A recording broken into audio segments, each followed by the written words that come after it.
মঙ্গলবার সকালে পুরাতন মালদার মুচিয়া মহাদেবপুর এলাকায় আর্ট অ্যান্ড কালচারাল সেন্টারের উদ্যোগে উৎসাহ উদ্দীপনার মধ্যে দিয়ে পালিত হলো বসন্ত উৎসব। এদিন সকাল থেকেই গ্রাম জুড়ে ছিল উৎসবের আমেজ। উৎসবের সূচনায় আয়োজন করা হয় এক বর্ণাঢ্য প্রভাত ফেরি। রঙিন আবিরে রাঙা হয়ে কচিকাঁচা থেকে শুরু করে পুরুষ ও মহিলারা দল বেঁধে অংশ নেন এই শোভাযাত্রায়। প্রভাত ফেরির মাধ্যমে বসন্তের আগমনী বার্তা ছড়িয়ে পড়ে গোটা এলাকায়। এরপর অনুষ্ঠানের মধ্যে দিয়ে উৎসবের মূল পর্ব শুরু হয়। ছোটদের অংশগ্রহণে পরিবেশিত হয় নৃত্য ও সঙ্গীত, আবৃত্তি ও বসন্তের গানে মুখর হয়ে ওঠে মুচিয়া এলাকা।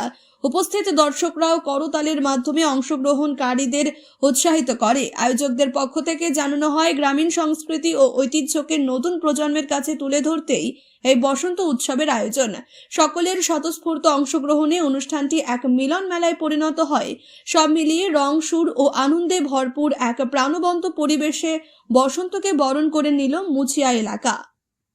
24 বছর ধরে আমাদের এই বসন্ত উৎসব ও প্রভাত ফেরি হয়ে আসছে মহাদেবপুরে আমরা 24 বছর ধরে এভাবেই বসন্ত উৎসব করে পালন করে আসছি এবং সবাইয়ের সহযোগিতায় এবং সব মানুষেরই স্বতঃস্ফূর্তভাবে আমাদের এখানে এসে পৌঁছায়।